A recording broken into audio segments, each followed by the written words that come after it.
I saw on our the iTunes feed, we actually have a few ratings now. Nice. They're all 5-star ratings. Sweet. 3 5-star ratings. We have no reviews. Somewhere. We have no reviews though yet. I'd like to get some written. Okay. I'd like to get some written reviews. I'd like to hear some people's opinions. We're ever growing on this podcast. We gotta keep learning and keep figuring out the best way to. We just started doing like news topics at the top usually, and trying different things. But yeah. So here we are on another episode of the Cinema Discovery Project.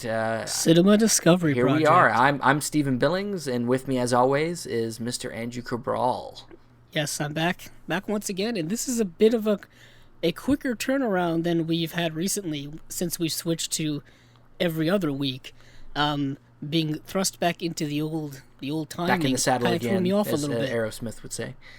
Yeah. I didn't realize how quick of a turnaround we used to have when we were doing. Yeah, no, it used to seem like it was easy, but now it's just like I'm sweating over here. Like God, yeah, we're working. It's like working my already? mental muscles too much. I know. It's like I'm already seeing Steven again. I know. This is. I don't know if I like this. I don't know. I don't know. Too much. Just too much. But we are back here once again on another Spotlight episode, and we are going to be spotlighting a movie that perhaps many of you know of, and that is Midnight Cowboy, the film from 1969, directed by John Schlesinger and starring the one and only John Voight and Dustin Hoffman. Before anybody really knew who they were. Yeah, did The Graduate come out like a year or two before or something? I think The Graduate came out in 1967. Yeah. And then this came out 1969. And like Voight, what had Voight done? I don't think Voight had this really. This was even before Deliverance. Yeah, I don't think I think this was kind of one of his big. It's like his debut, really. I mean, it's an early film from him. He looks very young in this movie. Yeah. Let's see. Wow, we're gonna go all the way back down. Slide down the IMDb page. Well, his stuff goes all the way back to doing TV series back in the early 60s to mid 60s. I mean, his first official feature-length film was called Fearless Frank, which came out in 1967, which he played Fearless Frank. And then after that he did Hour of the Gun, also in 1967. And then after that was a couple of TV shows, and then Midnight Cowboy. Yeah, this was kind of his debut. It's kind of. I mean, it's pretty much his most noted debut. Yeah. And then in the 1970s, he had a pretty good career. But before we get into talking too much about Midnight Cowboy and all of its facets, just doing some brief news right now is today the Governor Awards were announced. And the Governor Awards basically are handing out honorary Oscars to some people you may know. Some people that I know of. I know one of them. I'm not very familiar with the other two, but yeah. So let's see. It is going to be actors Wes Studi and Gina Davis. I'm pretty sure I know Gina everybody Davis. knows who Gina Davis I know is. And directors David Lynch and Lena Wertmuller are the winners of the 11th Annual Governor Awards. I'm reading that off of a Deadline article. And it's a celebratory time for someone like me who's always been a gigantic fan of David Lynch. I think I've said it on this podcast, and if I haven't, I guess I'm saying it for the first time, is David Lynch was one of those gateway filmmakers for me, where it's like, okay, you're watching all of these movies, and then you all of a sudden hit a director who's doing something you've never seen before. Like you didn't know that these movies existed. Yeah. Like, holy crap, what am I watching here? And that's what David Lynch was for me. When I watched Blue Velvet and Mulholland Drive for the first time, I was like, oh my goodness, what am I watching? This is insane. And then, of course, it wasn't later on until I went and saw Eraserhead, and, of course, The Elephant Man, which is, I guess, his most straightforward movie, at least in his early career. Yeah. Definitely a lot more straightforward than something like Eraserhead. And he really opened up my mind to the realm of surreal cinema, and I've always been a big fan of him ever since. Of course, he did he was behind the famous TV series or cult TV series Twin Peaks, and which had a revival 2 years ago with the whole other 18 episodes or 18-hour-long movie. It was just crazy. But he hasn't done a movie now for a very long time. His last movie was Inland Empire, which I think was 2007 maybe. Yeah, no, something like that. 2006. So, yeah, he hasn't done a feature film in a very long time, and I'm not sure if he's going to do one anytime soon. But I really like that his work is now being recognized because he's always been a favorite amongst cinephiles, at least from what I've seen. Yeah, when they did that recent list of the last 20 years, his Mulholland Drive was the top of the list of best films of the last 20 years. So yeah, of 21st century. Yeah, basically the last 20 years. I think that was the BFI. Or I think so. Somebody, Yeah. Sight and Sound, someone like that. Yeah. But of course, Gina Davis is, I think, someone that people know more so in the mainstream. She had a lot of great success as an actress in the 80s and 90s. I mean, she's kind of gone away a little bit over the last. I think the most recent thing, I think decade? she was kind of. She was in that. They did that adaptation of The Exorcist show. Oh, she was in that. I don't know about it. That short-lived TV series. Yeah. Yes. Other than that, She I'm was not. in that. Yeah, not And then really she sure. was in.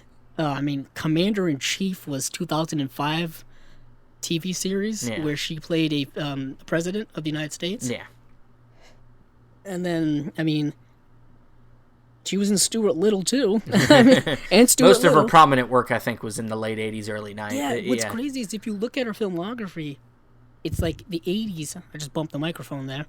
In the 80s, she just every year, she's having credits, TV series, movies, whatever. And I guess that's kind of where she, started out her career. I guess when you're a young actor or actress, you take all the work you can get. Sure. No work is bad work or good work. You just make money while you can and build up your resume and whatnot. Coincidentally, we're going to be talking about Dustin Hoffman, but her first official credit, just in general, TV or movies, is in Tootsie. And which Dustin Hoffman was in. Yeah. And she's, of course, not only has she done a lot on screen, but she's also done a lot off screen for representation of women in film. I know she has a whole foundation that I think was tracking just over the years of the percentage of women being active in cinema, like how many directors, how many on-screen roles, and all that kind of stuff. I know she has a huge foundation with that, which I've read about several times. So she's done more off-screen recently than she's done on-screen, but people still know who she is. Sure. Because she did so much work back in the day. I know one of our mutual favorite films is A League of Their Own. Oh, yeah.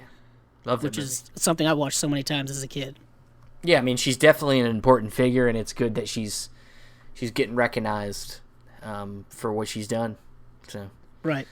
And Wes Studi is a more of a character actor than a mainstream actor, although I think many people will know the films and things that he's been in. He's been in Dances with Wolves. He's been in Last of the Mohicans. Oh, yeah. He's been in the movie Heat. He has 97 you acting would credits know to his name. he's kind of unfortunately not a lot of Native American actors in cinema. You see this dude's face, you'll know him because he plays every Native American in every movie. If you just go and IMDb him, if you go and IMDb him, you'll notice him. Unfortunately, Steven is right. Yeah. There is a not stigma, but they seem to keep using the same Native American actors over and over again in movies and TV and stuff. Yeah. Where you keep recognizing the same guys. I don't know if these guys get if they're just that down and at they keep central getting, casting. Yeah, well, there's that, and they keep getting pigeonholed into the same roles every time. Yes, where if they're doing a period piece film that takes place in colonial times or something Last of the Mohicans, where they need Native Americans still. Yep. Go and get, and that's that's American fine, but it's why can't this guy go play like a cop? Or, right. I think his career has since branched out from his early days, but I guess like that is where it kind of started. Sure. You know what I mean? It's getting typecasted in those types of roles, but he's branched out and done so many things, so many TV movies, so many TV series. There's a lot here. there's a lot to go through here. But yes, he's very notable, and he was also. He was also in Avatar. He was also in a bunch of things. But it's Native American representation isn't particularly great now on cinema, as well as just minority in general. But at least it's better than back in the day when you had white actors dressing up as Native Americans to portray them. like they used to do back in the old westerns, Yeah. where they would just like give people tan makeup and make them act stereotypical, Native American, where they would be called savages and they would just be like wild, like crazy, uncivilized people. People were too educated on, with the internet. People were too educated about what actually is going on that you can't get away with that shit anymore. Putting your own agenda on how to perceive a certain culture or ethnicity. You don't get away with that shit anymore. Right. Not as much, not as easily at least. You can't. Twitter will get you. Yeah, and the last one here, Lena Wertmuller, I think that's how you pronounce her name. She has those two ellipses over the U, so I think that's so you. Sounds about right. Sounds Mueller. good. She's an Italian screenwriter as well as director. She did seemingly she's the least person that I like. I don't know any of her work at all, but they're obviously highlighting her for a reason. They're giving her an Oscar for a reason. She's done a lot of work in foreign cinema. Okay. Like her entire filmography is in foreign cinema, and I believe a lot of it is in Italian cinema, I believe. Mm-hmm. Yeah, I'm looking at some of the titles of the movies, and I'm like, I hope that's Italian, or else I'm going to be directly lying to people. Yeah, and she's worked seemingly, looks like from the 1960s all the way up until now. To her last directorial credit is 2014, and yeah, and her last screenplay credit is 2014. So yeah, she's been working heavily not heavily, but consistently throughout. So yeah, that's going to be interesting. They never highlight those too much during the award ceremonies. They may say them, and then they'll be sitting in the balcony, and then like they stand up and get a round of applause. Because I remember, I don't know, was it last year that Jackie Chan won? Yeah, Jackie Chan won last year. Honorary Oscar. Yeah. Yeah. So I'm very curious. Will David Lynch show up to the Oscars? That's what I want to know. Because I don't know if that's his thing. Like, he seems like somebody who's beyond that. You know what I mean? Like one of those people who just like, I don't care. Like, that's nice, but I don't care. Well, maybe he'll surprise Maybe he'll us. make an exception. Yeah. Maybe he'll make an exception. I'm pretty sure Gina Davis will go. Sure, I'm sure That's my guess. Yeah. But anywho, so back to the task at hand. We're gonna go back in the cinema discovery machine, back to the late 1960s, back to 1969, and we're gonna be talking about a Best Picture winner, Midnight Cowboy. 50th anniversary. 50th anniversary, and that's kind of why we did this. But we also accidentally did this during Pride Month, which is the month of June here in the United States, I assume, where I don't know if it's international. I honestly don't know, but it's Pride Month, and we didn't plan on doing a movie that was a representation of the LGBTQ community, but it just happened to work that way. Yeah. It is Pride Month, and I just want to say that if you're not aware of queer cinema or new queer cinema, which has been around since like the 1990s, do some research into it, because it's not a political thing. Like, I'm not saying like, oh, go watch these because you have to. I'm just saying because it's another avenue in cinema that can be discovered for the first time by many, and it's fascinating. Like, you'll find a lot of quality movies, a lot of great filmmakers in there. People like Todd Haynes and Greg Araki, Barry Jenkins. Really, well, just recently. I don't. Well, I don't know if he is gay. No, he's not gay. He's not gay. No. I'm just saying he's made queer cinema. So right. Yeah. But I meant like that is true. Moonlight is also one that won Best Picture that features homosexual themes within it. Sure. Yeah. But there's gay producers in Hollywood, there's gay directors in Hollywood, bisexual, pansexual, queer of any kind, transgender people are now getting more appearances on cinema as well, and it's all real great because I think cinema is an avenue to explore everything. You know what I mean? I just think pigeonholed. I think just no matter your beliefs, I think that if you want to be, if you want to be a well-rounded film person, even if you're not, if that's something that you're against, it's good. I think it's good to know points of view from everybody, and I think that that's another point of view. The queer cinema point of view is a good I'm glad I mean, My Own Private Idaho. These are good movies to watch to get a different look at the world. Films by Gus Van Sant, Harvey Milk, who was a movie about Harvey Milk, who was a prominent gay politician in the 70s. Really fascinating documentary about him called The Life and Times of Harvey Milk, as well as the movie Milk, which kind of covered the same thing.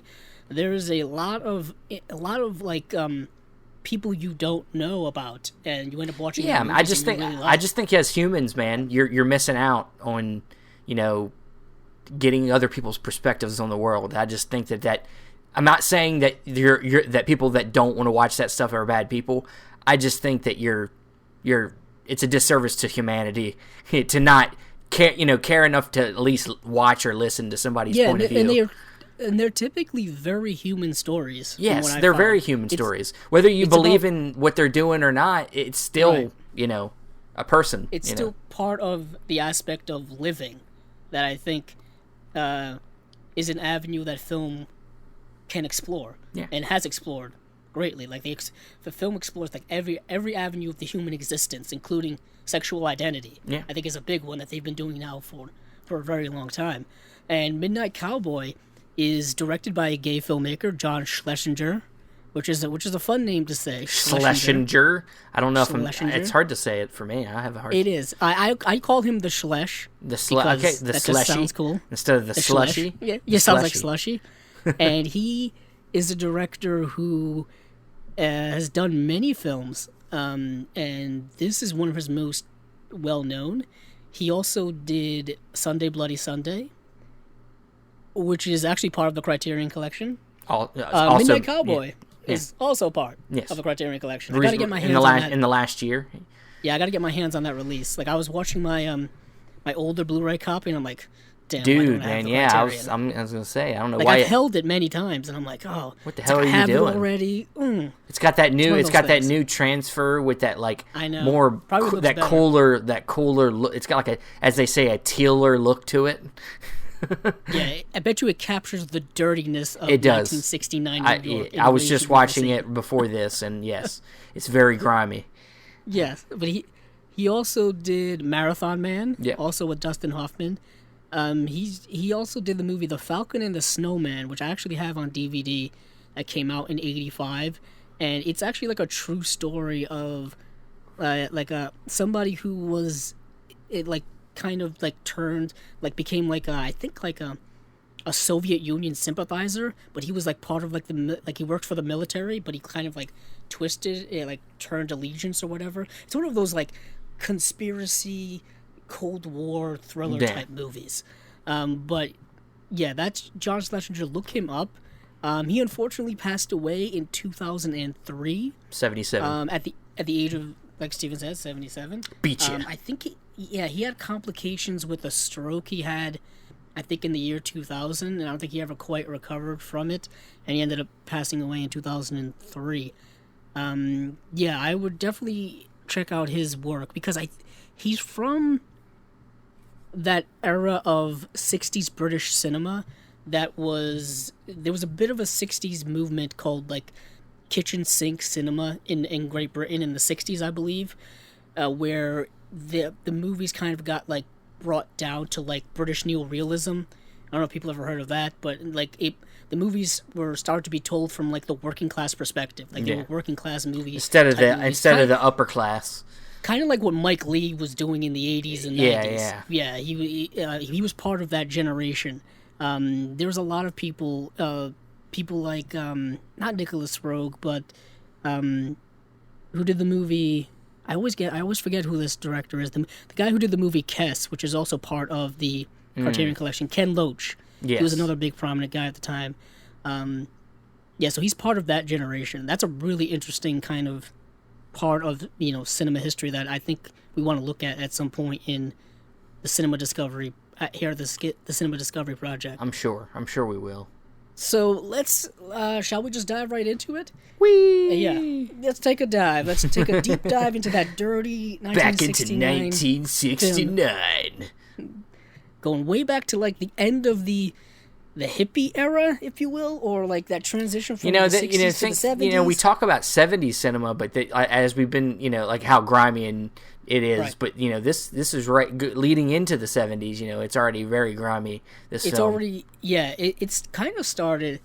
A lot of people like to say like the 70s era of American cinema started with like Bonnie and Clyde, which I think was also like 67 or 68, somewhere around there. And I think because the shift was already happening. Sure, yeah. Where cinema was shifting into being more, at least here in the U.S., more dirty, grimy, like street level cinema that we would get in the like things like Dirty Harry and French Connection, Taxi Driver, that kind of stuff. I mean, so you could say this was one of the first ones that really captured that grimier. It definitely got the critical acclaim. Yeah. I mean, it won Best Picture that year. It's the only film to ever win Best Picture while being rated X. Mm-hmm. Which is, like I was telling Steven, it's a rating they don't have anymore, but it's a rating that I've always kind of liked because it just felt like dirty, like this is something you can't watch. It's rated X. Yeah. You know what I mean? There's hilarious. something wrong with it. Like X has to cross it out. It's so bad. Now it's NC-17. Now, yeah, NC-17's kind of erased the X, and even unrated is a thing now. That's a thing. Yeah. Where it's like if something doesn't even get a rating, it's unrated, and like cinemas won't touch an unrated we did movie. an They barely episode touch about the NC-17. rating system. Yeah, way it's back. very interesting how this connects with that. Yeah. Because of the rating system at the time, and I was reading an article from Deadline, was it? I sent it to Steven, where we just talked about how at the time where it was actually initially rated R, and like a week before the movie, it had like press screenings or whatever, because it came out May 25th, 1969, almost 50 years to the day, almost coincidentally. And before it came out, they had like the press screenings, like kind of like they do now. And I guess just like word of mouth, I guess maybe people complained or whatever, so it ended up being re-rated by the MPAA. Well, something to do with a religious group. A religious group started to protest. Yeah. Back then, I don't even know if they still have it now. Like, I don't know if it was the Catholic League or somebody. It was a Catholic. The Catholic yeah. League, though, used to give out their detrimental rating, their death knell rating was a C for condemned. Yeah, It was condemned. If you got that, like, you were condemned by the Catholic League. But they didn't even give it a C. They gave it like a B4, which I guess was like their second. It was a lighter rating. You know what I mean? It was like their second from the bottom. And I guess like another Catholic international group gave it like an award for something, and I'm like, okay, whatever. But some group, anywho, complained, and they ended up being re-rated to X, and then it ended up winning Best Picture. And then after that, they re-rated it again back down to R. They actually wanted to do it in time for the Oscars, but the MPAA wanted John Schlesinger to re-edit like one frame of the movie just to say it was re-edited. I'm using air quotes that you can't see at home, but re-edited. Yeah. And he was like, no. So they just left it X, and then afterwards they just ended up re-rating it with no edits at all. Yeah. With no edits at all. But it is a very sexual movie. Yes. It's a movie that's dealing both with heterosexuality as well as homosexuality.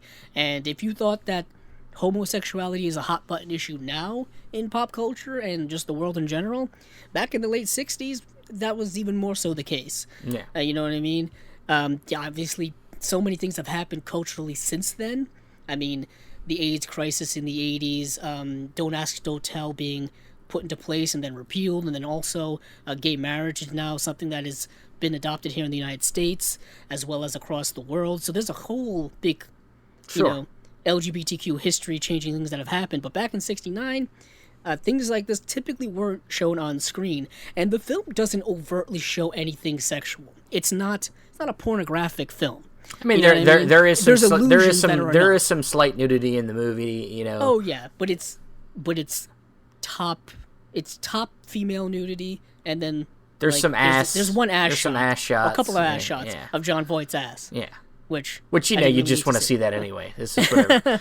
but he's a stud. He's a stud. Yeah, he's a stud. He's a hustler. We'll get it. But basically, the movie starts out in Texas. Yes. When we get introduced to our one of our two main characters in Joe Buck. Joe Buck. Joe Buck, which is such a generic like name for a southern like man. American man. Like Joe, yeah, like John Smith, football player.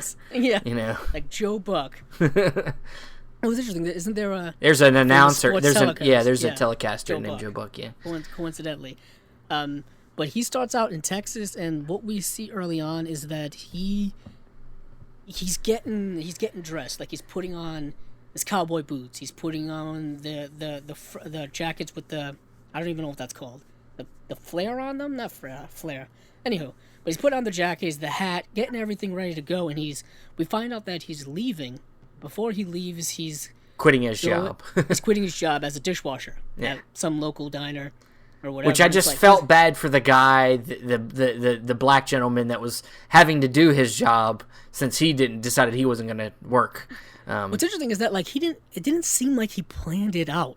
He did it like suddenly. He was like, I'm gonna get my last check, and that's gonna be the money I'm gonna take to New York. Yeah, like it looks like he's just leaving spontaneously on a whim. Yeah. Like he doesn't like tell them like, oh yeah, I'm leaving for New York in a week. It's like maybe he's fantasized about it for a long time, and now he's finally doing it for some reason, reason that we don't really know. But it's the way in which Schlesinger edits the movie overall is interesting to me, because you get a lot of these surrealist type flashbacks of Joe Buck when he was younger. Yeah. And backstory with Joe Buck is all done through these really non-contextual flashbacks. And we see them right away. Yeah. Right away as he's on the bus. One, he doesn't even get his final check. At least we don't see it. We don't see it, but I'm assuming he got his money. So I mean, and he's walking by an old like beauty parlor or salon that's out of business, and he has a flashback of him and his grandmother. Yeah. And what we learn later on in the movie is that that he was abandoned by his parents, or at least his mom, and his grandmother's the one that raised him. And then his grandmother actually ended up abandoning him as well. Well, she was mentally unstable or something. Or something. Yeah. Well, then we also have flashbacks that start when he's on the bus, I believe, about some relationship he had with some. He had a girlfriend. I don't remember her name, but basically it seems that the girlfriend might have been a little crazy. Maybe that's who I'm thinking of. I think the girlfriend was a little crazy. Yeah, I think it was the girlfriend. It wasn't crazy. But we get these weird non-contextual flashbacks of like he's making love with her, she's talking with him sexually, like dirty talking, if you will, and then we also get like just visions, I guess, or memories of them being chased and her being chased by them and being pursued by them. And the thing is, it's very surreal. It's very sexual. It's very surreal, and you question whether these things are literal or metaphorical, because sometimes you have a time during a movie where, say, like you're in the classroom and you're naked. It could be taken as that, where it's not that literally people actually caught them, having sex, but that maybe he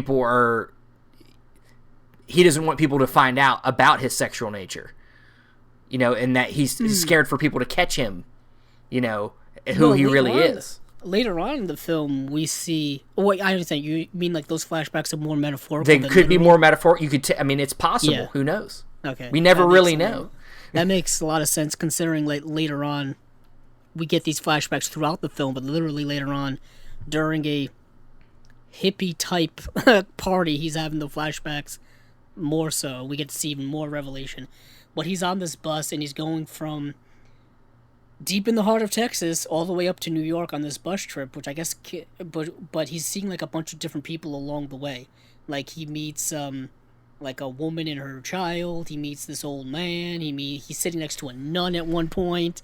I mean, he seems to be turning people off as he goes. Well, yeah, he has. He has a very loud. He has a very loudness to him, because of how he dresses and how. Not only that, but just like the character of Joe Buck doesn't seem. He's not very aware. Very aware. He's very naive. Yes. I mean, one can say he's dumb. Like you could say he's a little bit of yeah. A big dumb idiot. He's a little bit of a lead head. Yeah, he's kind of like maybe like Lenny from Of Mice and Men, but he makes me think of Kelso from that '70s show. Yeah, he's more like Kelso from that '70s show, where he's dumb, good looking, but but he's aware enough to know that his good looks and his quote unquote charm can make him money. You know what I mean? At least that's his plan. He thinks that, so he seems to have had luck with the ladies maybe where he's lived his whole life. Right. And so he thinks now he's going to go to New York and become a high-class male escort of some kind, Yeah, male prostitute, a gigolo, man of the evening. Yeah. He has this thing, when he was at that diner, he was basically telling that gentleman that, like, yeah, I'm going to go up there. There's a lot of rich old women in New York. Maybe some, and he also mentions right away that maybe there are some gay men as well that would basically pay for his services. Yeah. So right away in this film, this idea of sexuality is rather open. Yeah. You know what I mean? He's very open to whatever as long as it. As long as he can make him money. Yeah. Yeah, as long as you can make money, and so he's on this long bus trip. There's like there's a couple of montages in this movie, and there's a montage in this one of just, time-lapsing, because it takes a while to get there. And he gets to New York, and he finds out that going into this line of work is a lot more difficult than I think he thought it was. I think he thought he could probably walk up in there, and there would be like a job fair, and you could go up in there and like sign up to be a gigolo for a pimp. There's like pimps that are like lined up, and you can like. Yeah, I guess his plan. I mean, we just talked about his lack of intelligence, but I guess his grand plan was just to like walk up to seemingly single, not even single, just older women, and they would want to just have sex with him. They would want to sleep with him and give him money. Yeah, because and he would have sex with him first, and then expect him to give him money. Like even though he never made it clear at the beginning. Yeah. The thing is, he never comes out and says he's a prostitute, he's a gigolo, he's a hustler, he's whatever.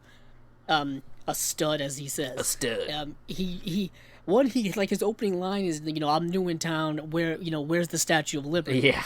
And it's like, oh man, that's not the best opening line, but he ends up, the first woman he ends up being with, it doesn't go well for him. It does not go well for him at all. I mean, he does get laid. Well, yeah, in that sense, sure, it goes well for him. But yeah, in terms of his goal of he doesn't get paid though. Not so much. What happens is it's an older woman who lives in a penthouse. She has money, and they're sexual together or whatever. We don't see it too much, although. Well, I mean, they're in she's bed. On the phone with her husband. Yeah, she's on the phone with her husband. Well, right? Yeah, they're getting ready and everything, and then they start having sex. But it like stays on the TV. The TV keeps changing channels because they keep hitting the button as they're having sex. Yeah, because he's on top of the thing. But then isn't that the one where she hands him the phone because the husband wants to talk to the dog? Yeah, something? Right before. That's how she beats her. Yeah, right before that, he's like, they're having they're foreplaying it up, and she's on the phone with her, I guess, husband, and saying that they're gonna meet later, and and then they get started, and then after sex, he's trying to work his way in and say, hey, I need to get paid. She wants to get money from him to get it to like get uptown for a taxi. But he's like, well, speaking of money, I was actually going to ask you for money. Because he's like, because that's when he tells her, and it's like, and she starts saying, who do you think you are? Da, da, da, da, da, on and on. And basically she needs to pay for sex or something, like. Yeah, like, who do you think I am? Like, I'm that low or that lowly where I would need to, And then he ends up giving her money. Yeah. And then, lo and behold, she starts crying, and he ends up feeling so bad for her that he gives her $20 for the taxi and whatnot. And then he's out $20. I always like, when I rewatch this movie, I always pay attention to how much money he just starts randomly blowing. Yeah. Early on in his New York adventures here, because that ends up coming back to bite him later. Now, of course, things didn't cost as much back then, but no, no, they did not. But still, if you're doing what he's doing, you need to be a little more conservative dumb. with how you spend your money. We know he's dumb, so it's Yeah, and it's not until after this where we meet Dustin Hoffman's character for the first time. They meet in a coffee shop together. They're at a bar, ain't they? They're getting drunk. Is it a bar or is it a coffee shop? It's a bar because he's getting drunk. Oh, it is. Yeah, because he's basically sulking. Yeah. Because he, his first interaction didn't go so well. Yeah, he's having a hard time getting into the business. He can't find he can't get people to pay him for his sex. Yeah, basically he's not having great success. So he starts talking to the Dustin Hoffman character. Who's dressed in a white suit, a la something straight out of Saturday Night Fever. And his name is Enrico Salvatore Razzo Rizzo. He hates being called Razzo. He wants to be called Rico throughout the movie. He makes that a point. But when we're introduced to him, we're also he's a con man. We learn that he's a con man pretty quickly, at least very quickly. Yeah, when it comes to he decides to take advantage of dumb Joe here. Buck. He sees how easily this person can be manipulated out of money. Yeah, like because Joe Buck he just tells him basically the whole story. Like he tells him everything. I'm a hustler and all this kind of stuff. And then he's like, I can set you up with somebody. I can set you up with a pimp. You can set him up with a pimp, somebody who knows where all the best spots are, knows where all the best women are. Has all these contacts and all this kind of stuff. And what is interesting is while at that bar is we see something that I think is very interesting. Is there's seemingly a gay man comes up and has an interaction with Joe Buck and Rizzo. I don't know if I call him Rico, Rizzo, Razzo. I'd say Rizzo. I'm gonna say Rizzo. Okay, so he immediately tells this guy to screw off, calls him, derogatory. A fag. Yeah, he calls him a fag. Yeah. And he says that word predominantly a lot throughout this movie in a derogatory way. I mean, it's a derogatory term unless you're in England and you're asking for a cigarette. Yeah. It's a derogatory term. But he says that with such disdain several times because there's two interactions during that. So but Joe is very, very much friendly. Yeah, Joe is friendly and open, seemingly with everyone. Very naive. But for Joe, he doesn't seem to have a lot of malevolence in him at all. No. Although he says, like he'll do things. He says, like, oh, I'll wring your neck, I'll do this. It's not till later in the film, out of desperation, does he become violent. Yeah. You know what I mean? Desperation. Well, when he finds something to actually care for. Right. He actually puts in motion something that he wouldn't usually do. No, it's not seemingly in his nature to be that malevolent, but it's kind of also a commentary on the world that if you are too nice, if you are too naive, if you're too unaware of the world around you, it'll take advantage of you. People will take advantage of you. The world itself, life itself as a concept, will just take advantage of you and drive you out and doesn't care about you at all. Yeah. You know what I mean? Because the movie has a lot of social commentary, I think, in that regard. And we see a lot more of it as the film goes on. But after this, he's conned right now. He takes $10. He takes $10 from him, and he says when he takes him to the guy, he knows that he needs another $10. And then so he calls him on the phone. Says, "Yeah, I got this guy here. He's brand new from." He's a cowboy. Texas, but I think he's got a lot of quality in him. He's a cowboy. I mean, he dressed like a cowboy throughout pretty much the whole movie. And so he takes him over to this apartment building, and you can tell.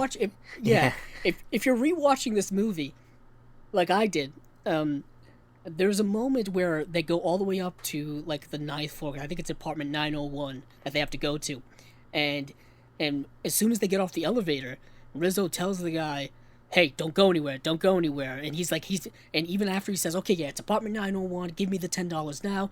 "Oh yeah, I'm at after you're done, I'm at hotel something, yeah. Right?"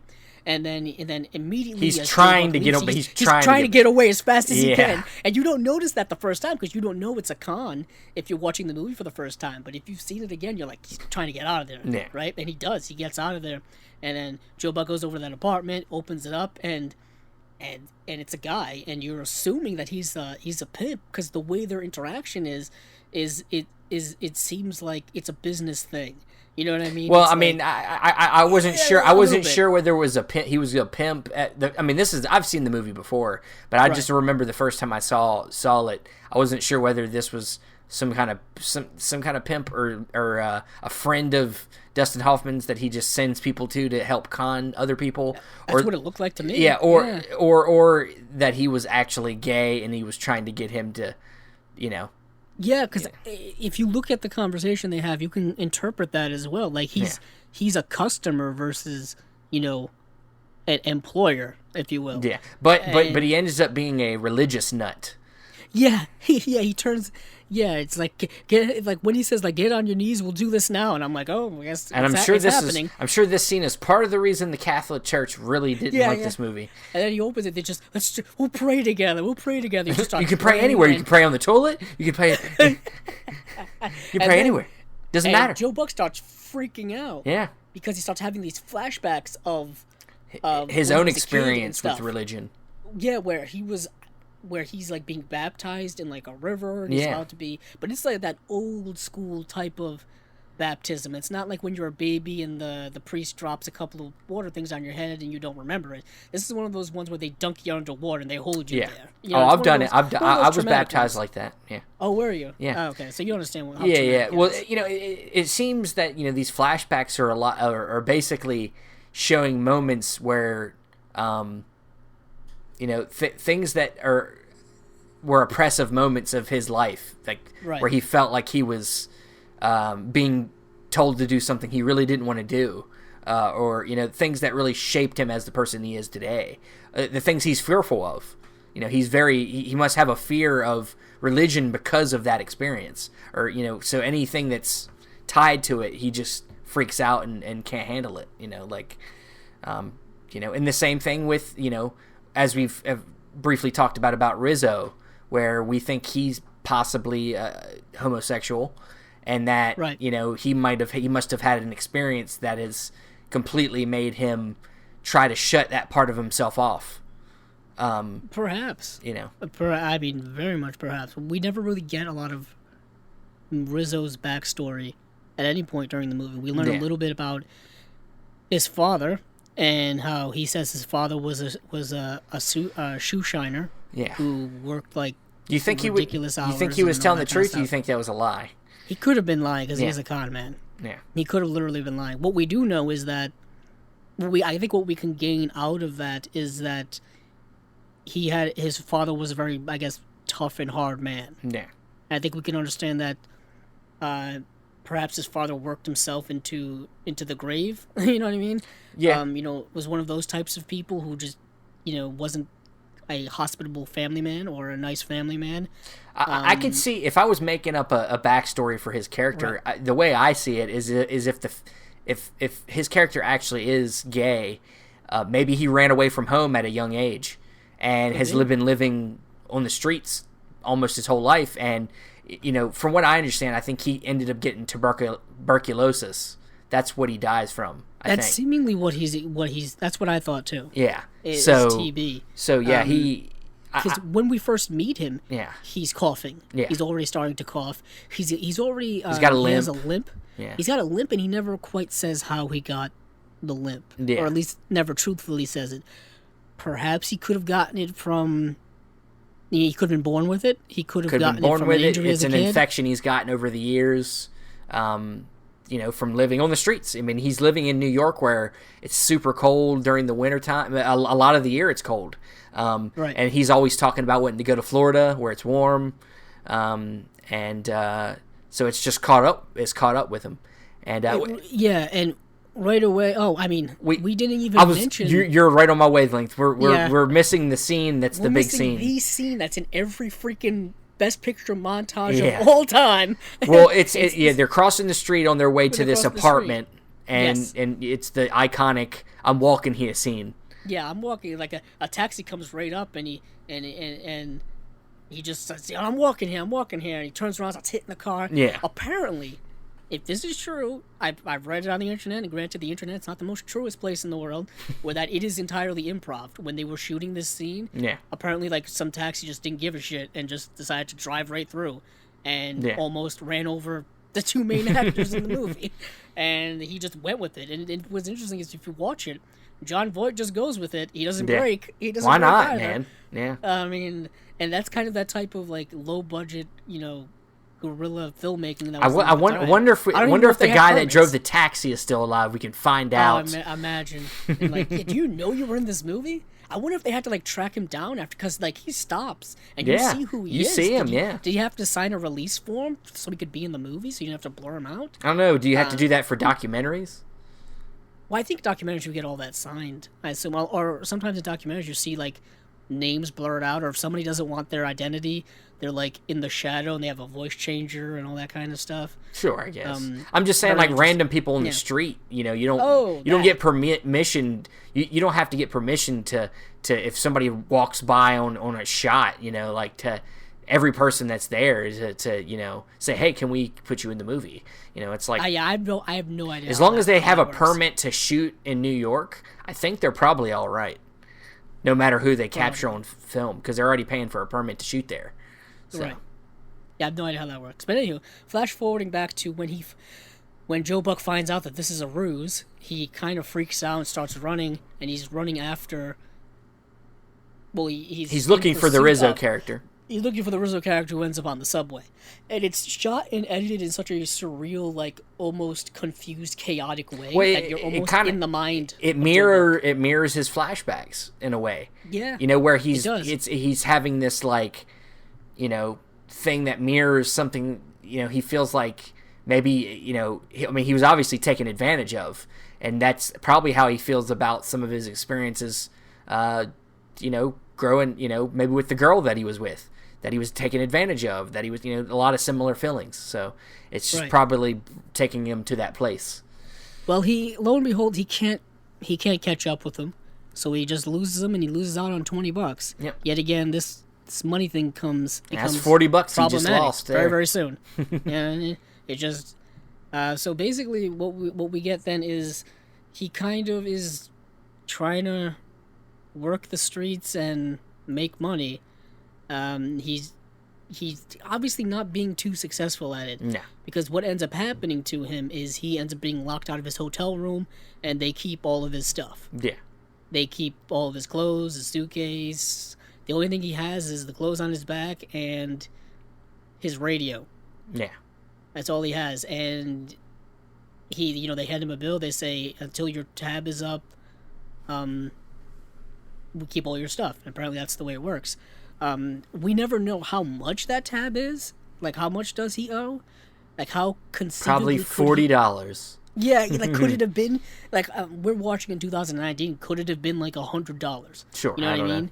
I'm guessing it's not, I don't think it would be thousands. No. I'm just not really sure.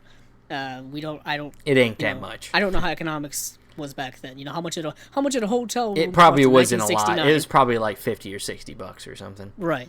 And what is interesting is that after this, he goes and he's standing outside of a breakfast place, a diner.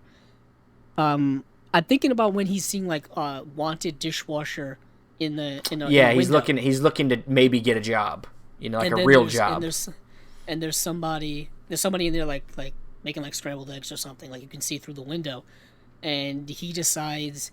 And in that moment, I have only the one major issue I have with with the movie is this specific these moments, the sequence, where in that moment, when you're at a financial hole, you're in that financial crisis problem, whatever, I would have done anything to get out of it, and if that meant having to go back to my old dishwashing days, I would have done it. I understand in that moment, I'm guessing it's something he didn't want to do because it would have been a pride thing. Like, I literally left Texas to come here and wash dishes, and I could have just done that there. There's that, and just, he's dumb. Yeah. We got to keep remembering who we're talking about here. Yeah, I mean, yeah. But he doesn't take the practical way out, because, like I'm saying, the reason why I brought up, like, how much did he owe, it's because, like, could he have just, like, washed dishes for, like, 2 weeks, a month. Sure. And then Well, use look, that I mean, he's a pay off his bill. You know what I mean? he's a damaged. I'm thinking practically. We say he's dumb, but no, he's a damaged person. Obviously, he's got he's got emotional problems that has led him to this point where he's making these bad decisions. So instead of trying to get a job, he decides he's going to try to keep working the streets, and I think the pivotal moment is he finds himself at a movie theater. And but even before then is when he I think this is before then is when he basically orders like a coffee, and he has like, it's a weird moment. It's a very weird sequence where he orders some coffee, and then he like asks this, like, first of all, he just sat down randomly with a mom and her son that like across from them, and just asked the kid if he's gonna eat his crackers. Basically, with the ketchup, and then he spills the ketchup on his on his pants, yeah, and it's his only. That was hilarious. Only pair of pants. It's like it's one of those. It's a weird sequence because like right before then, like the mom and kid were playing with this little toy rat, and it was just like, Ratso. This is so weird. Like the rat, like what's interesting, like the woman like takes the rat, like puts it over her head and like down her face, and like the kid's face and head, and I'm like, this is very weird to do in public. But okay, whatever. I don't have kids. Whatever. Yeah.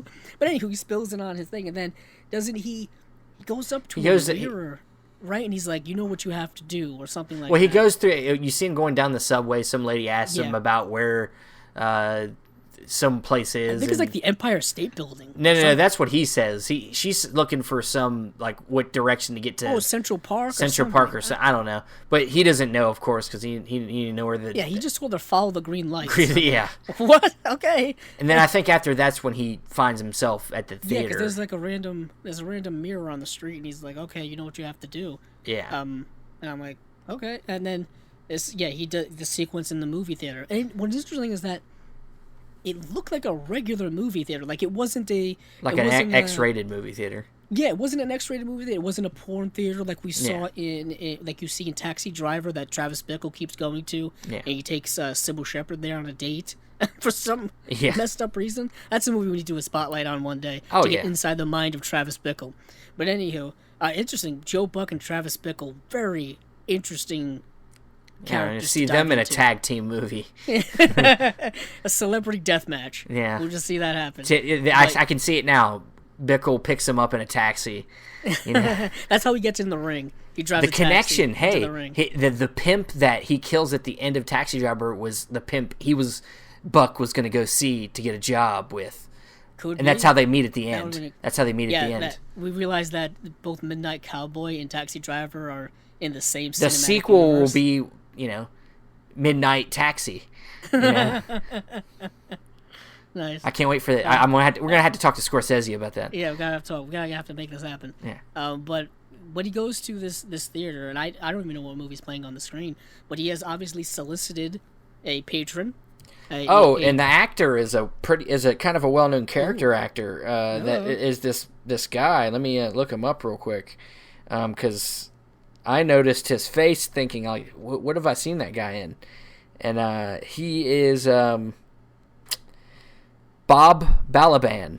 Bob Balaban. That's Bob Balaban? Yeah. It's the kid that walks up to him. Yeah, he's credited as the young student. Yeah. That's Bob Balaban. Holy crap. Had to have been one of his first roles. Yeah. And one of his first roles is to give John Voight a blowjob. Yeah, below frame. It's below frame. It's below frame. You don't see anything, but still. No, it's below frame. So yeah, the young solicitor, I guess, portrayed by Bob Balaban, and they're watching a movie, and yeah, that's what happens. And the way it's shot, like I said, below frame, and I believe it's one of those flashbacks again he's having about being intimate with that woman. Yeah, he's being intimate with that woman. It's like he's trying to think of something to actually like keep away from the thing that's actually happening, but then his mind keeps going back to them getting caught. That's why I think that this is. I don't take them flashbacks as literal. I think that the girl stuff is true, but that them getting caught by people and then him like nakedly getting taken down by other dudes and then like forced upon a car and like right. I don't know that stuff happened. Okay. That's just the way I look at it, but I think he's just trying to. It's like like I said, a metaphor for him trying to hide away from his actual sexual nature. Well, in a way, he is literally being taken down. At least, yeah, socially. Sure. I mean, like, at least, well, personally, and I'm not talking like in a sexual way. Although you can, that was a kind That's of the way I just took joke it, but there. okay, yeah. Yeah, that was what that laugh was about. Yeah. I mean, the movie did come out in 1969. It did. Ha ha ha. I was 19. I was waiting for that at some point. Yeah. But he's being taken down personally because, kicked out of the hotel room. He doesn't have any belongings. His plan, or whatever plan he had, isn't going well at all, and he's now, in this, he thought that he was going to be sleeping with women. High class women, high class wealthy women in like penthouses, and now he's in like, in a midnight movie, in this situation. You got to start at the bottom.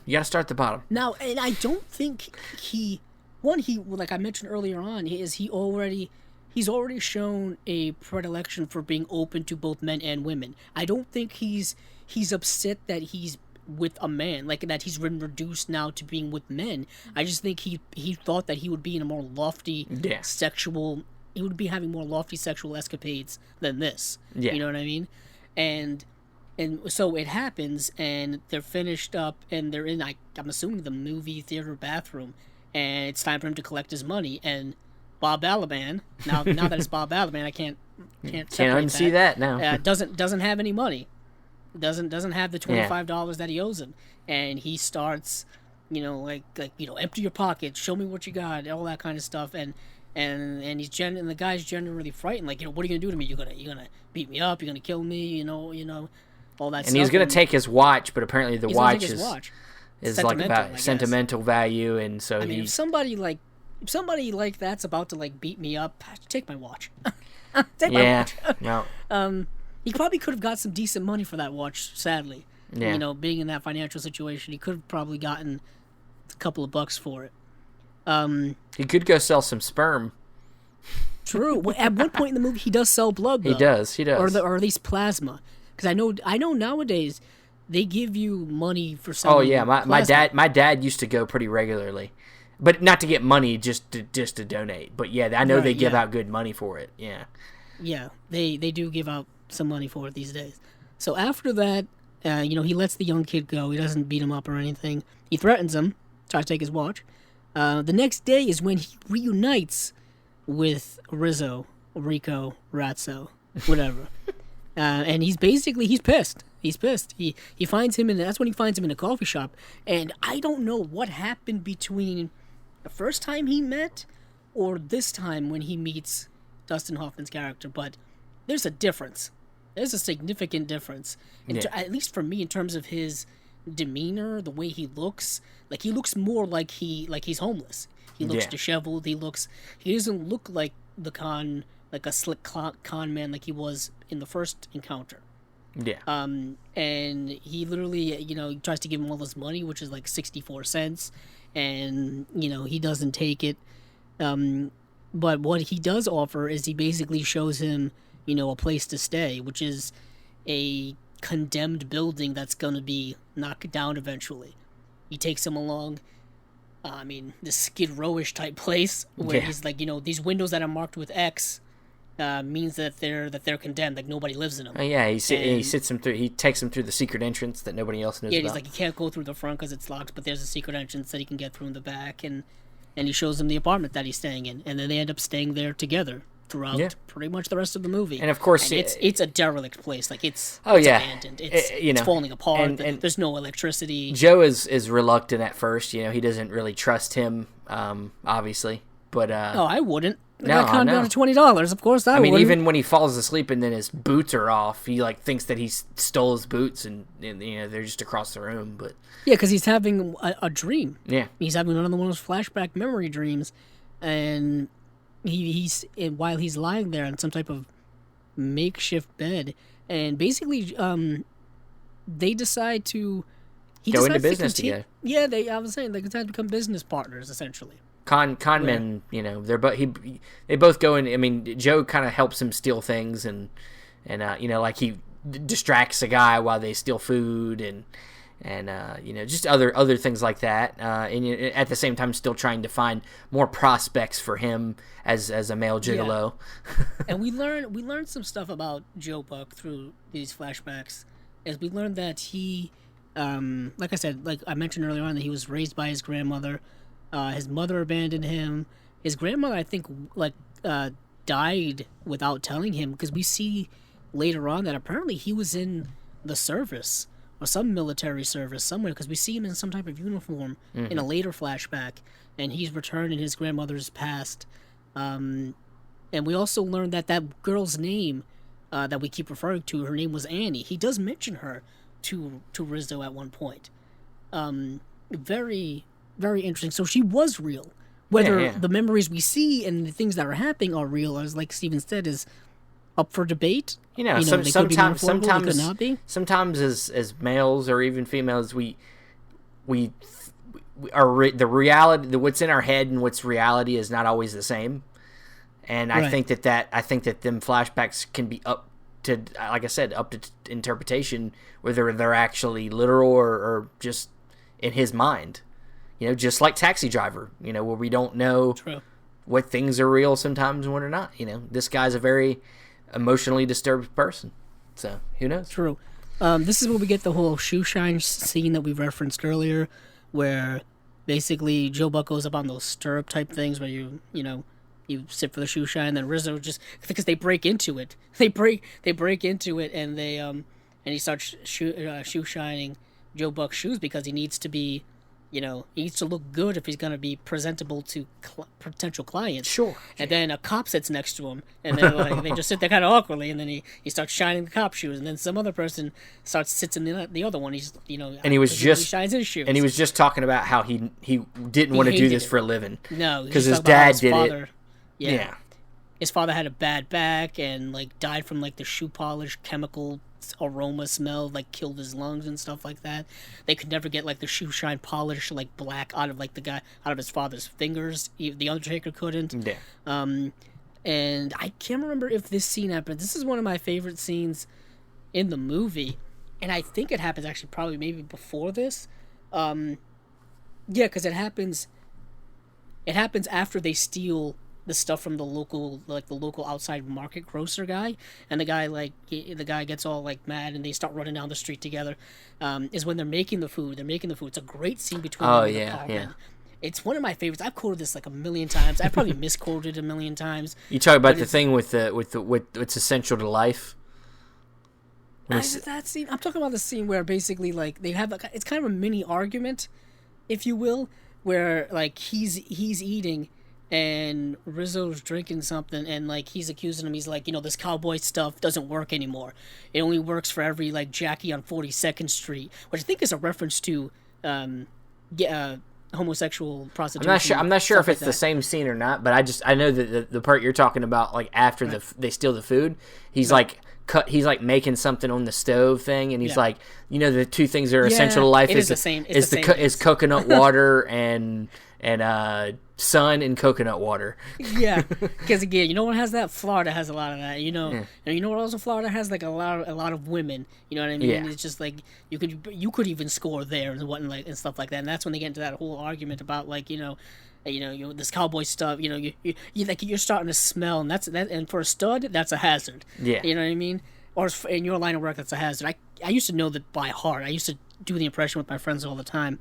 But basically, there's a great line where this is really coincidental, where Joe Buck mentions John Wayne, because he basically said, because Rizzo says, that cowboy stuff is, it's strictly for fags, you know what I mean? And then Joe Buck's like, John Wayne, would you call John Wayne a fag, basically? Yeah. And it's very interesting that literally that year at the Academy Awards, John Wayne was nominated, Dustin Hoffman was nominated, and John Voight were nominated in all the same category, and John Wayne ended up winning his one and only Oscar for acting. What, True Grit?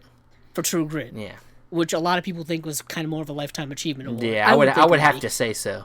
And I'm a fan of John Wayne. I'm more fascinating about John Wayne's impact on cinema and his him being such an icon, than I am about him as a person, because he was kind of a He wasn't a great guy. You know what I mean? His politics were pretty much crap. But I'm just very curious how, like, very interested that there's that connection between John Wayne and this movie in the same year that, you know, all these connections would be in there. Also, the fact that, like, John Voight dressed up as a cowboy a la John Wayne. Like, he looks like something that John Wayne would wear in his movies. Yeah. I'm pretty sure that's where he got his influence from, was probably watching John Wayne westerns as a kid or something like that. But it's a great scene. You can watch it on YouTube. It's fantastic. But beyond that, we get to... There's a scene where they find out that there's some type of... They're in a diner, and they get these two random people come up and take a photograph. I mean, I'm talking about even before that. Even before that, there's the scene before where Rizzo has the vision of what it's going to be like in Florida. Oh yeah. Yeah, and basically, like, he's having these delusions of grandeur about how great Florida is and how great it's going to be when, you know, Joe is able to very much hints to his own homosexuality. Where it's like they're on the beach and Joe's like got his shirt off. They're having a very homoerotic frolic on the beach. Yeah. It's very much like that whole... It's like the scene from Rocky 3 where they're running up the beach. When they're running down the beach. No, I was gonna say the volleyball scene from Top Gun, but sure. I can see that too. I mean, there's a lot of muscly men throwing balls around. Sweatiness in that scene. Yeah. I'm trying to find. Yeah, so it's very... So when they go to this kind of party, or they find, like, a tip of where, like, someone has ordered an escort, and remember they call in, like, pretending to be from this person, saying, like, oh yeah, this person ordered an escort for this evening, but she no longer needs the services, or whatever, because they're going to go in their place to get that money, and to get that client, get that money. But of course, Joe being Joe, goes in there, and and Rizzo's standing across the street, and there's a sequence there of editing that's really, really fantastic, where it moves in and out of wide shots and close-ups very, very well, and it's all done purposely, in my opinion. So he's walking across the street, and Rizzo's like, hey, watch out for that car, go in there, do what you do, kind of giving a little bit of a pep talk before then, because this could be a big thing, you know what I mean? It could, it could lead to bigger and better things for him in his head. It could lead to them going down to Florida or something like that, or at least getting them closer to that goal.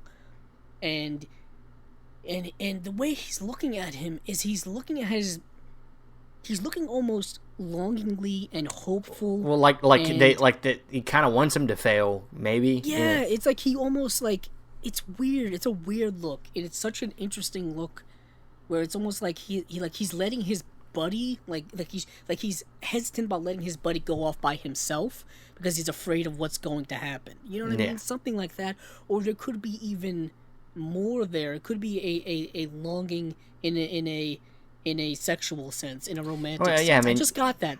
I got that because if you're watching this movie with that idea that Rizzo is indeed a closeted homosexual, you have to pick up on some of those things. Well, yeah, I mean, Rizzo is basically what Joe could become one day if he, Yeah, potentially, yeah. Kind of like this closeted, almost self-hating homosexual. Yeah. I mean, we don't see that level of self-hating, but, he constantly denigrates the homosexual people. He calls Joe Buck looking like a fag. He says to that other person, get out of here, you fag. You know what I mean? He says all these, derogatory things that he could direct him at himself. Yeah, I mean, I think he sees a lot of himself in Joe.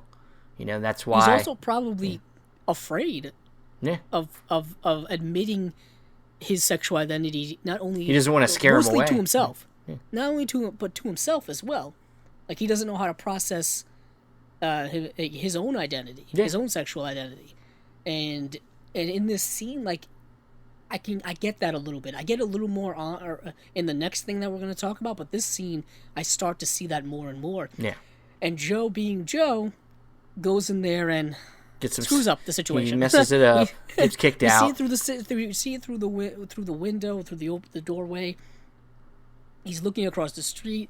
he has these daydreams of frolicking on the beach, hanging out down in South Beach, drinking all kinds of lovely drinks, and, waving at neighbors, all that kind of stuff, and then it all goes to crap. It all goes to crap because Joe, being Joe, like kind of gets a little too handsy, a little too open, like not understanding. Talking about the Statue of Liberty too much.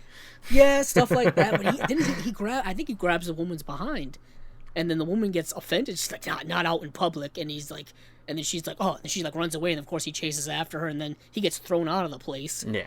And then they gotta run away because they start hearing sirens. You know what I mean? The police could have been called, and so that whole thing goes into the toilet. And then this is when like they're in that diner, and these two, I'm assuming hippie yuppie type people just walk in, and the woman goes, yeah, he's the guy, and they just walk up, take his picture, and hand him a flyer. And I guess that's kind of the things that hippie people did back in the day. Who knows? I guess so. And basically, it's an invitation to some type of party, some type of just wild hippie party. Yeah, hippie artsy kind of thing. Yeah, very artsy, very Andy Warhol. Yeah, the Warhol, the factory type parties that were happening in that time, and they go, and initially, Rico doesn't want to go. He says like because only Joe was invited, but Joe basically sticks up for him and says, if they say anything, I tell them I wouldn't come without my buddy, basically. Yeah. And you see that there's a bond there between the two that has been formed throughout this movie, and you see that a lot, I think, in this particular sequence. You see that right away where he like Rizzo's starting to lose his ability to walk. And you see that incrementally happening throughout this movie. You see his health incrementally going down throughout the movie, and it's starting to take an even worse turn here, where he can't even make it up these stairs to get into this party. I mean, he's sweating profusely. His hair's a mess. There's the sequence right before they get in where Joe Buck is wiping off the sweat off of his head and his face, and Rizzo's just like holding on to him, and it's very telling about what that sequence to me means. It's both a friendship, but it's both but something more. Like I was saying earlier with that look, it felt like something more. Just the way he was holding on to him, and then he's fixing his hair and whatnot, and then they go up to this party, and this party is just like a psychedelic nightmare dream place where it's all kind of crazy things happening. We can assume that many drugs and much alcohol is being consumed. Yes. And it's just kind of crazy. And this is where we get even more flashbacks with Joe Buck, where he's even being more tripped out. And it's a really incoherent type of scene. And it's really, really interesting. And we also find like they're giving away free food. And so like Rizzo's like, yeah, you just steal all the salami, steal everything basically. Yeah. And there's that one point where the woman comes up and was like, what are you like? Are you stealing the food? You don't have to. It's free. And he's like, if it's free, then I guess I'm not stealing it. You know what I mean? So I'm like, it's really great. But then the big thing that happens in this scene is the girl he meets. Yes. He meets this girl there. It's an older woman. A socialite. And he starts to. Things seem to be moving along with this one. He actually seems to be getting her attention, and they start to get physical a little bit, and then finally I guess she gets it. That he's a gigolo. She's willing to pay. She's willing to pay him. Yep, and the fee is $20 plus $1 for Rico's taxi fee. Because Rico is his manager, as they find out. And the thing that's funny is it seems like she gets it, but she also, I think, is kind of like just going along with it. I think she kind of like sees them as harmless in a way, like that Joe's kind of harmless and that this is all kind of funny, but she has money, so it's no big deal. Like she's just like, whatever, like, here you go. I just want to have fun, Yeah, but what happens as they're leaving is they're about to leave, and then Rizzo falls down the stairs. Yeah. He falls down the stairs, and Joe wants to, like, help him, like, you all right, and he's like, yeah, just go, whatever. So they part, and what happens to Joe is that he cannot perform sexually with this woman. It's rough. And it not only happens to Joe, it happens to many men throughout the ages where things like this can happen. And usually it's usually a mental thing. Yeah. It can be a mental block. It could be whatever. Could be physical, sure, but I don't. Could be physical, but based off of what we know, that didn't seem to be a problem any other time. This seems to be for Joe. No, for Joe, he says, like, this is the first time it's ever happened to him, and the woman doesn't seem to be too upset about it. Yeah. She doesn't seem to be too upset about it. Like, she's not, like, laughing at him or anything like that, but she does bring up, the idea that Joe may be gay. Yeah. And that's why he can't perform. But I think, I think that Joe is bisexual. He could be, one can make the argument that he is indeed gay, or I think he's more bisexual. But I think that it is indeed, like we were saying, Stephen, a mental thing, because he's worried about the state of his friend Rico. And he's worried about the last time he saw him, the guy fell down a bunch of stairs. Yeah, that, and it's snowing outside. It's like, it's a lot of things going on. Well, I think, just to play into the movie's hands a little bit with the sexual themes, like, I think that's the reason, is that it's more so him thinking about Rico than he is about the task at hand. Definitely, yeah. But he is they end up playing, what do they end up playing? They end up playing scribbage. And, of course, Joe is not the best speller of words. He spells man and then money, but he spells money wrong. Without the E. Yeah. And then he can't figure out a word that starts with Y or ends with Y. And she's, like giving him all kind of suggestions, and he's like, oh.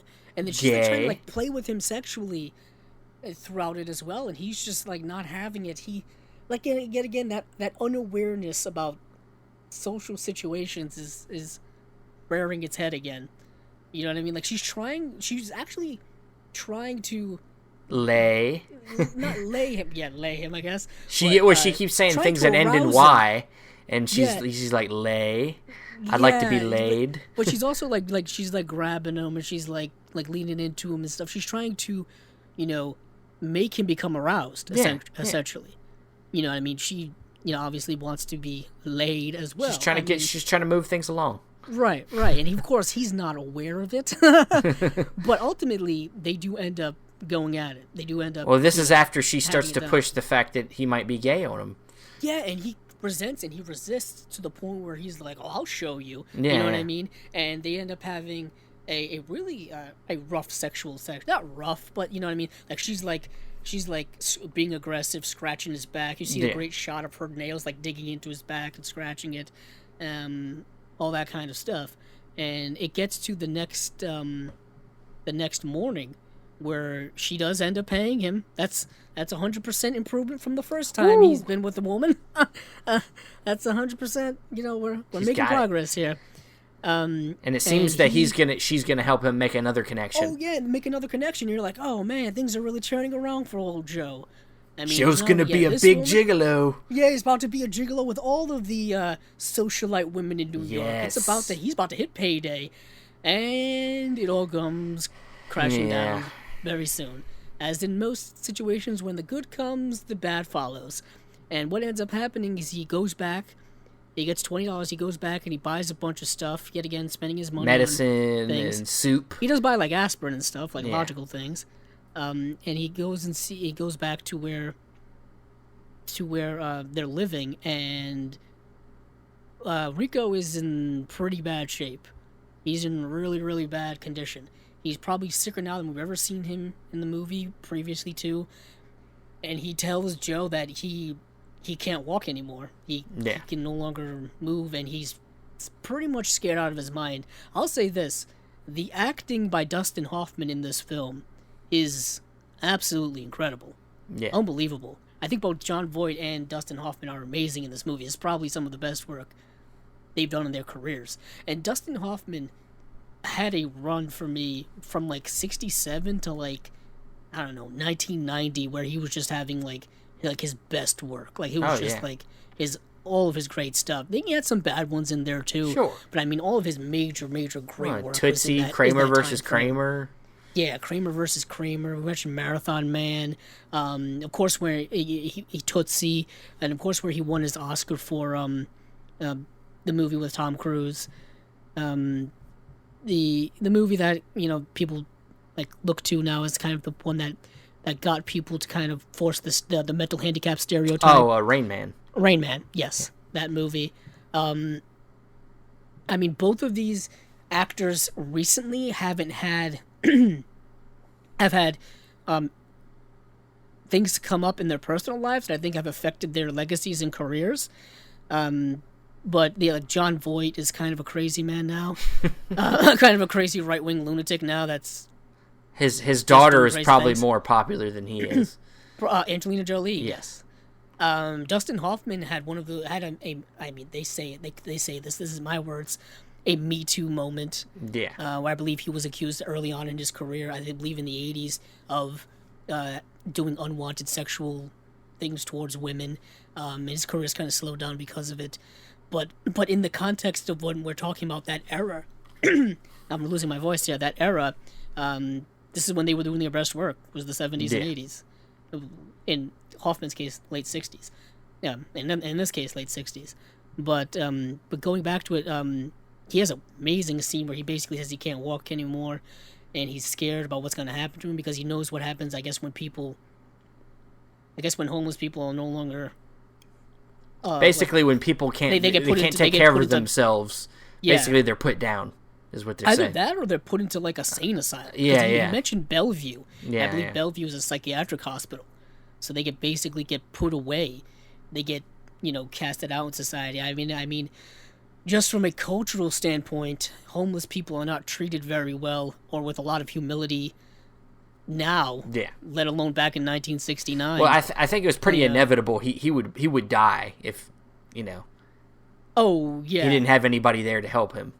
Oh, I think I think that's a definite. I mean, he does. I mean, well, he does. He does no matter what. But I mean, he does no matter what. Yeah.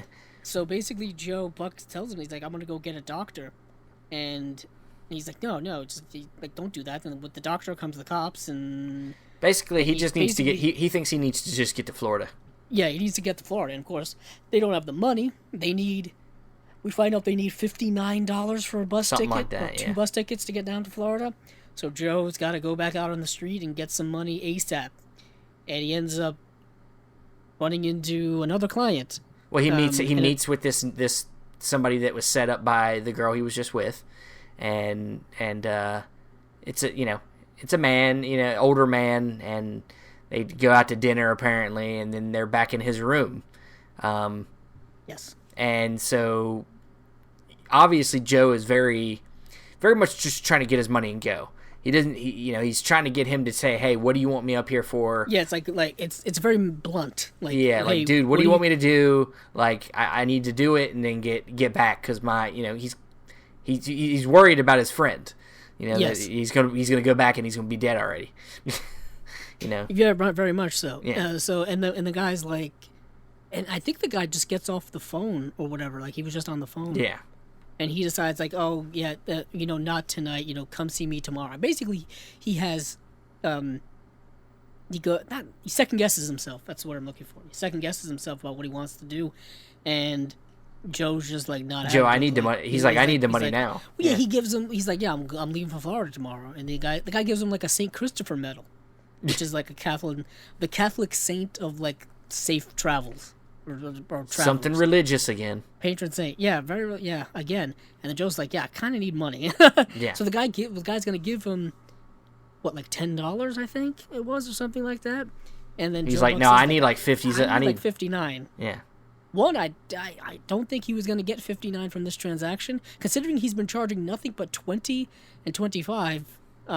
His rates would all of a sudden nearly triple. Yeah, I guess. Would be very interesting. Also, yet again, money being different back then in terms of value is, plays into it as well. But basically, he's like, give me whatever you have in your wallet, and the guy won't give it up. he tries to get to the drawer where the wallet is, and he tries to pry it open. The guy's covering. He's like, no, I'm, please don't. And then Joe, in a serious desperation moment, decides to basically start hitting the guy. And what I gleaned from that moment is that this guy is he's a masochist. Did you pick up on that? Yeah, that he likes to be beaten. Much so.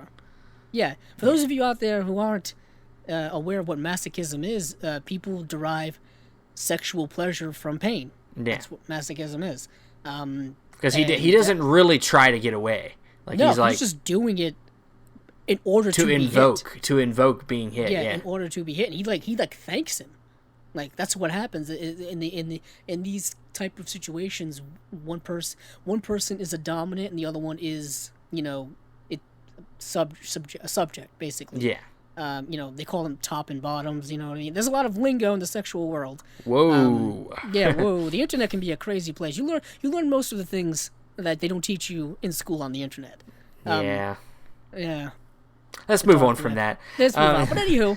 But he gets them. He beats up the dude, and yet again, like I mentioned earlier, Joe is not a violent guy. For as large as he is as a human being, and perhaps as strong as he is as physically, he doesn't beat up people typically. That's fun. It's and crazy enough, if he was a military man, yeah, violence kind of plays into military. That kind of plays into it, and he ends up getting the money, but perhaps he takes it a bit too far, because the last scene we do is that he takes the phone and shoves it down the guy's throat, essentially. Yeah. And we don't know if he killed that guy or not. Probably not, but no, maybe perhaps not. But so he gets back, gets Rizzo, and he basically carries him to a bus. Yeah, gets him to a bus. They're on the bus. They're on their way to Florida. Just trying to keep him as comfortable as possible. Apparently, he pisses his pants. The guy's dying. Yeah, he's been dying literally throughout this movie. Yeah. If you look back at it, since the moment they first met, he's literally been slowly dying. When they stop at a place, he gets some new clothes and Did you notice what he did with his old clothes? He throws them away. Yeah, he throws them in the trash. Yeah, it's a transformative moment. It's a transformative moment. And it's a very transformative moment. Like, he's putting away that cowboy and persona. And what happens as soon as he does that? He goes into a place. And some girl kind of flirts with him, she's like, where are you heading? Like, where you? Yeah, like, oh, welcome to Florida. I'm like, oh, thank you. Yeah. You know what I mean? And he doesn't even notice it. He doesn't. Yeah, he begins to realize that he doesn't need that type of cowboy persona to charm women, or perhaps he. I don't think that he knows that he doesn't need it. I think he's come out of his shell to not need to have that facade to anybody. He's in a very real place right now. He's with his. It's almost if his whether he knows it or not, his old identity is kind of shed itself from him, literally. He's moving on from the gigolo thing, and I think that was part of that persona to be the cowboy, was that idea of becoming this high class gigolo. And now that I think he's moving on from that, because he talks about, I think when we get to Florida, I think I'm going to try to get a real job. I'm going to do this and that and. Yeah. Something outside, moment, something landscaping. For me, who we've been commenting this whole time about this movie, and about his lack of intelligence or things like that. That's probably the smartest thing he said throughout the whole movie. It's when he sheds his old persona and his old mentality or whatever unknowingly, he almost has an epiphany moment. Like I think I'm going to get a regular job, and I think I'm going to, whatever. I mean, not get a quote unquote normal life. And it's not that I'm saying that, being he was a sex worker is a bad thing. I'm all for that. But the way in which are you all for that? Well, all for that. I'm all for people's abilities to use their sexuality and themselves. You're all for having the choice, if that's something that having the choice, having the sexual freedom of one's body to do with it what they choose. Sure. All of those things. You know what I mean? But for Joe, it just wasn't working out. It was working detrimentally for him. He was doing it for the wrong reasons, too. Yeah, he was doing it for unplanned reasons, naive reasons, not understanding all of the facets that go into it. Yeah. And it drove him into homelessness. It drove him into, a lot of bad situations that he never envisioned himself being in. Yeah. You know what I mean?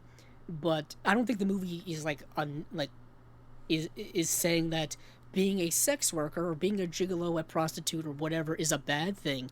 I think it's in this moment for the character of Joe, it's something that didn't work out for him personally. I think that the movie is kind of saying that, you know, unless you if you can't be true and real with yourself about who you are, then it can send you down a pathway of loneliness and despair, and can destroy you if you don't if you don't be yourself.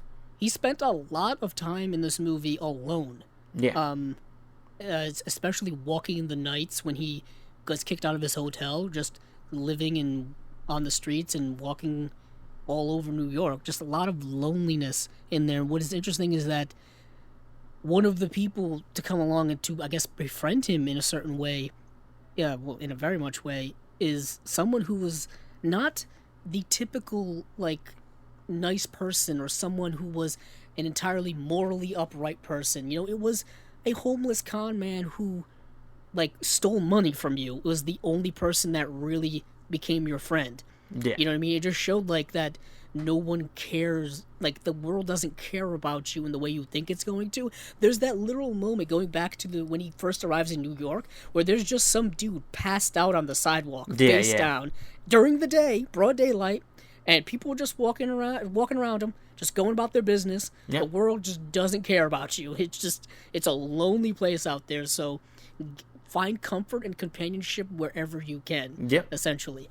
But going to the finale of this, you know, as we said earlier, Rizzo dies, sad, on the bus, and just kind of suddenly out of nowhere just plops out. He's done.